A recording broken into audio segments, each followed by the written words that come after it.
Tapos nag-hallucination kami doon, para kami ewan sa nature, iiyak ko yung puno, nakausap ko yung mga halaman. Kasi mas mahapal ko sa nature, so ganun. And pansamantala lang yung lahat yun, walang kwenta. Dumating pa nga sa point na binibili ko lahat ng crystals. Kasi yung requirements kailangan marami ka ng crystal, baka mag-hold ka ng pisilog ko, binili ko lahat. Crystal yun. Crystal for love, crystal for protection, crystal for healing, crystal for calm, crystal for peace. Sabi ko, crystal nun. Mahal pa naman isang crystal na yun. And yung mga crystal na yun, nabati ko ako kasi pagbigat sa pulsa ako mo na rin. Sa'yo na lahat ng crystal di ba? So, maganda ako talaga yung crystal for protection. Kasi nga, pag pinaway ka sa labas, babagin mo ng crystal Yeah? So, sabi ko, ano yun, walang kwenta lahat yun. Yung mga spiritual healing na yan, mga hallucination lang ako. So, at the end of the day, meron pa rin sa loob-loob ko na wala pa rin. Hinahanap ko talaga yun. And that time, pinag-pray na ako ng wife ko. So, almost 2 years na siya sa church. Malapit lang sa amin. And pinag-pray na ako, almost 1 year na ako pinag-pray. Hindi ako sumasama sa kanya. Sabi ko, sumama sa iyo. Babalik yung mga tao din Ako alam ko, gusto ko, astig lang ako kayo mga na-hold up dyan, nakataas kamay nyo, kumakanta kayo, di ba? So sabi ko, ba't yun dyan, huwag dyan, huwag mo ako isama dyan. Hanggang sa nakapilit nga, nagsama na nila, kasi hindi ako sumasama. And then, pinag-pray pala nila ako, pati yung buong church, pinag-pray nila, kasi doon sa subdivision, kilala nila, nag-vlogger ako din.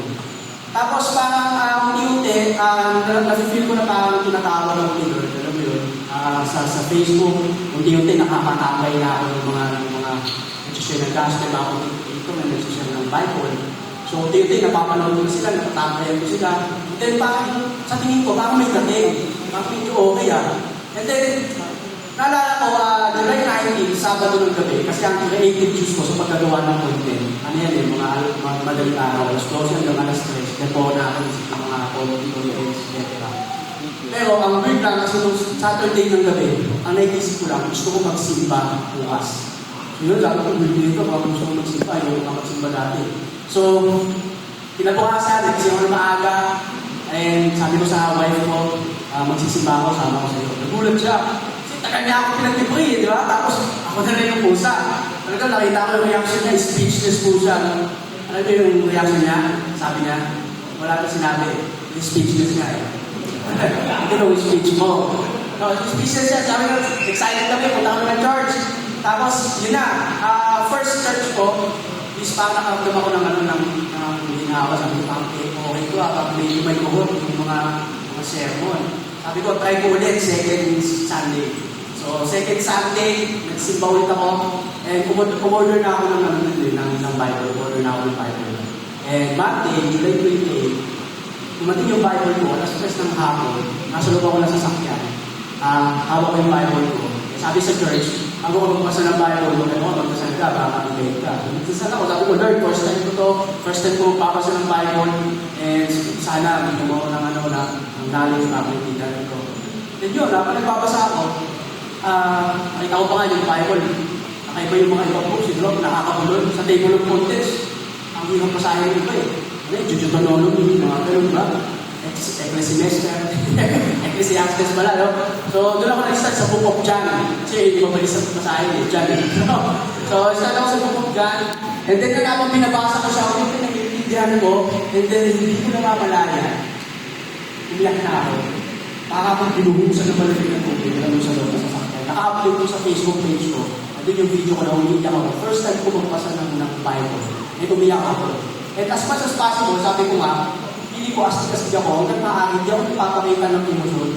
No? So, kung sa akin lang, hindi ko ma-upload ko sa Facebook kasi umiyak ako din. Actually, ang haba na hindi ako din 15 minutes Inatikat ko lang, nilit ko lang kasi parang umiyak ko So, habang nagpapasa ako ng Bible, hindi ko na nga mabanggit yung binabasa ko.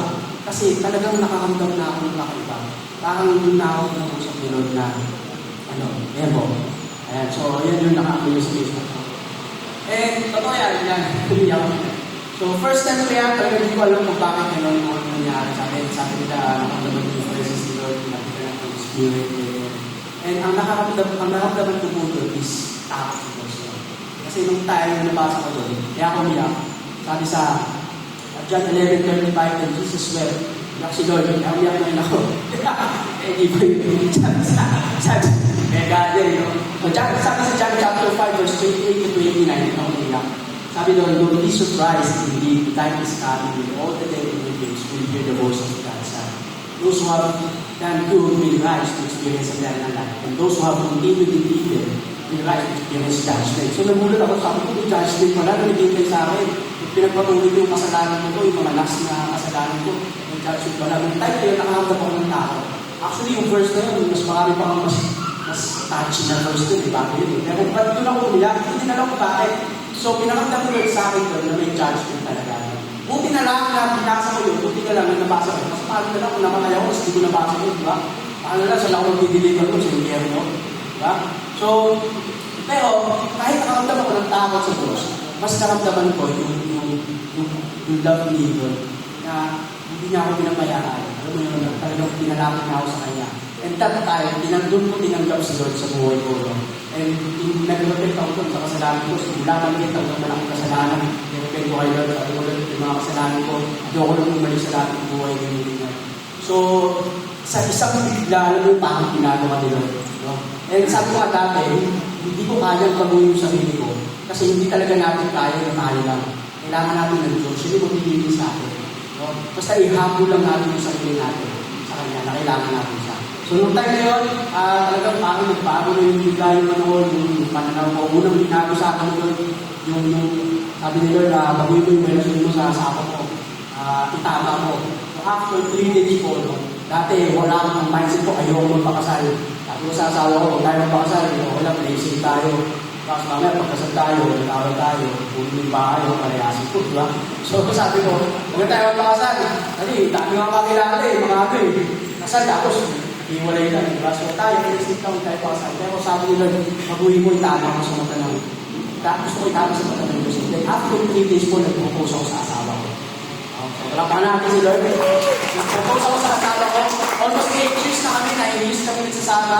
May dalawa na kami anak, so hindi kami kasali. Kasi kami yung mindset ko, yung pakasali. So, nag-propose ako, and ang magandang part dito kasi, pag-ibig kayo, hindi ba iwasan, di ba? Parang, anytime, pwede kayo mag-sex, di ba? So, magpilit kami yung pala nyo. Pagpaka na yun, di ba? Baka kayo. So, nung time na yun, nag-propose ako. Ako may conviction to Holy Spirit na, alam mo yun na, sabi ko, ayoko muna, nag-usap kami ng wife ko, sabi ko, wala muna tayo sex bago tayo kasal. So, almost 1 month ako, nagtutulong sa closet. Kasi ayoko matip. So, naghiwalay kami ng sa kwarto, ako sa closet. Kasi ayaw matip, kasi gusto ko nga, aking ako sa Lord. So, after 1 month, no, ayun, praise God, September 1 po, kasal kami. Yes, yung pastor na yun. And, ayun, overcome ko, di ba? Possible pala, di ba? Possible pala na ayaw may iwasan nila. So, basta kasama ko sila. And then yun, kinasal kami. So, ngayon, talagang parang dati sabi ng wife ko, parang nahihirapan siya na siya lang doon isa yung Christian sa family namin. Kasi that time, nung siya pa lang, is parang nakakata ko sa pababae. Kasi parang pinay yung family mo kasi nga, isa lang yung may Diyos. Ako wala akong mga. Since tayo yung guardians of the family, diba? Dapat tayo talaga yung nag-ibig. No? So, nung time na yun, doon ko na-realize kung bakit mas importante talaga na may Diyos kayo sa buhay. Kasi, nung time na inamin ko sa asawa ko yung mga kasalanan ko, bago kami kasal inamin ko sa kanya. Kaya ako sabi ko, Lord, ayoko nang bitbitin ko, yung mga kasalanan ko, yung mga pangbababae ko, pag-sex ko sa ibang babae. Sabi ko, gusto ko aminin ko sa asawa ko, sa asawa ko natin. So, kumpait ng wife ko, no? Kasi, umiyak lang siya. Tapos, hinaman niya ako kita. Hindi, joke lang po. Umiyak lang siya, sabi niya, labas ka muna sa kwarto. Tapos, nakita ko siya sa CCTV, umiyak siya. And, nagtupoy ako, sabi ko, Lord, ikaw na po bahala, ano baka mamaya? Sabi ko, baka mamaya, bawiin yung engagement ring, tapos, pag-iwalay kami. Pero, praise God, kasi, alam niyo yung parang mature na kayo mag-isip. Kasi nga may Diyos kayo sa buhay. Dati naalala ko, nakunin lang na ako mag-chat. Talagang pinali niya yung panagkit sa likod ko, pinali niya. So ngayon, since mas mabigat yung kasalanan ko ngayon, nagpapabahay ako, inamin ko sa kanya. Parang mas pinili niya magpatawad, no? So, praise God, I love you po, I love you mama. No? So, yun alam mo yan, nag-usap kami, sabi ko sa kanya, dati talagang gusto kong makawala lang, pero hindi ko magawa kasi hindi ba din ako ng last, wala akong Diyos sa buhay ko. Pero Pero this time, gusto ko itama sa lahat. Hindi ko na talaga kaya magawa yung mga yun. So, ayun, praise God, natin po, okay kami. And mas peaceful. No? Eh si Satan talagang galit din sa mga buong pamilya eh. Diba? Si Satan galit din sa mga buong pamilya. Hanggang maaari sisirain yung pamilya mo. Nung time na nag-propose ako sa asawa ko, alam ng wife ko to na hindi niya alam pala na mag-engage nag-propose ako sa kanya. Ang alam niya lang, naka-instigation kami. So nung time na nag-propose na ako baga, ginawa ni Satan lahat para tuluhin yung ano namin. Lahat ng makakapag-trigger para mabatiin kami mag-asawa, ginawa ni Satan. Umuwi ngayon bago kami umalis, talagang parang nag-away pa kami. Kami yun, wala yung mga gamit, anak ko, tinodo, ayaw sumama, tapos nagmanyak yung wife ko, ang gulo na, nagmamadali na kami kasi nalilate na kami. Tapos yan, nag-aaway na kami, dito po, na parang nagbubuhan na nga ako eh. Nagbubuhan na ako. Para lang, sabi ko sa asawa ko, huwag na tayo malis. Hindi nabatid na ako. Tapos, ulit ako noon, nagpulong ako sa kwarto ko, sabi ko kay Lord, bakit gano'n? Magpo-propose na ako, dapat masaya kami. Magpo-propose na ako, dapat masaya kami. Bakit nag-aaway kami? Sabi ko, Lord, baguhin mo itong sitwasyon natin ngayon, tatanggalin mo yung mga galit mo ngayon sa puso namin. And then, nakita ko siya sa kwarto, nag-pray na pala siya. Nag-pray din, nag-usap kami.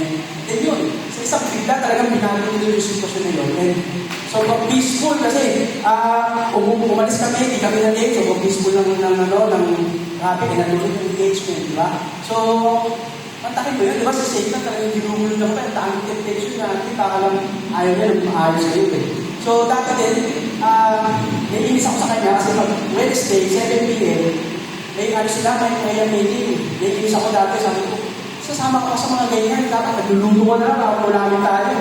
Sabi ko, pero ngayon, ako yung nag-push lang. 7 p.m. inaalala ko. Baga pa lang, pinapaalala ko sa 7 p.m. May meeting tayo. So, tara, iwanan na muna yung mga anak natin. Order tayo doon. So, ganun lang. And then, sobrang peaceful na sa bahay. Alam yung dati, tuloy ako, mabilis ako magalit, mabilis ako gano'n. Pero ngayon, talagang parang hindi naman nila ng makakapasensya, ng understanding, no? And nakaka-bless kasi ganun mo kilos doon sa buhay natin. Basta siya yung sentro ng relasyon, no? Ng mag-asawa.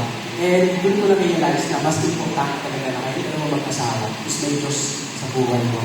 So, ayan, hanggang ngayon, up to until now, so ayan, kasama kami lagi sa church. And then yung tatay ko nasasama ko rin sa church, yung mga kapatid ko nasasama ko rin sa church. No? So, praise God, no? Praise God, palakpakan natin si God, no? Grabe sa pagkakas sa buhay natin, no? Eh, yun, nawala talaga lahat ng mga bisyo ko, nawala yung mga wrong mindset ko, ginagawa yun. Ngayon, yung mga dati ko nakakasama, nakakala ko mentor ko sila. Tinanggal nila lahat yun. So ngayon, ang mentor ko si Pastor Jordan, mga pastor ko, yung mga mentor ko ngayon, nakakasama ko ngayon. Nag-guide sa akin sa family ko ngayon, sa sarili ko. No? So, ayun lang, talagang praise God kasi ganun kumilos sa buhay natin. No? Eh, akala ko dati, dapat malinis ka muna, dapat wala kang tato, dapat marami kang alam sa Bible, bago ka lumapit kayo. Akala ko gano'n. Di pala, so, kahit mo lang sa sarili mo na kailangan mo ng natin si Lord, talagang lalapit siya sa atin. Nihintay niya lang tayo lumapit sa kanya. Hindi siya, parang alam mo si Lord, parang mga open arms, di ba? Nahimik na, so pag lumapit ka sa kanya, yayakapin ka niya. No? So, ganun yung na-feel ko kay Lord, na kahit magkaan yung kasalanan, ibang bibigyan ng kasalanan ko, still pinatawad na ako, still nililis na ako, di ba? Still binigyan niya ako ng kakapatan para maging child of God. Diba? So, yun po, yung story ko, yung testimony ko. So, dati, devoted ako mag-content everyday. Sabi ko, everyday mag-content ako. Pero ngayon, ang mindset ko, dapat everyday may devotion ako. Diba? So, everyday dapat nakapagpasa ako ng Bible. So, sabi ko dati, yung Facebook page ko, pansahin ko lang yung dati. So, para mga blasphemous, yung mga content ko nun, mga dark humor. Basta kasi ang dami pera pag kalokohan eh. So ngayon, binago ko na po yun, almost yung mga content ko, mga Bible-related na, yung gospel boxers. No, so binago nila, sabi ko, Lord, okay lang kahit wala na akong kitain sa Facebook page ko. Diba? Basta mabalik ko yung glory sa iyo, diba? Okay lang, sabi ko, Lord, hindi na ako buhay para sa sarili ko. Lord, gamitin mo ako, gamitin mo yung platform ko para mas marami pang follower ko pa ako. Nakagaya ko, na diba ka nag-aanap ng peace.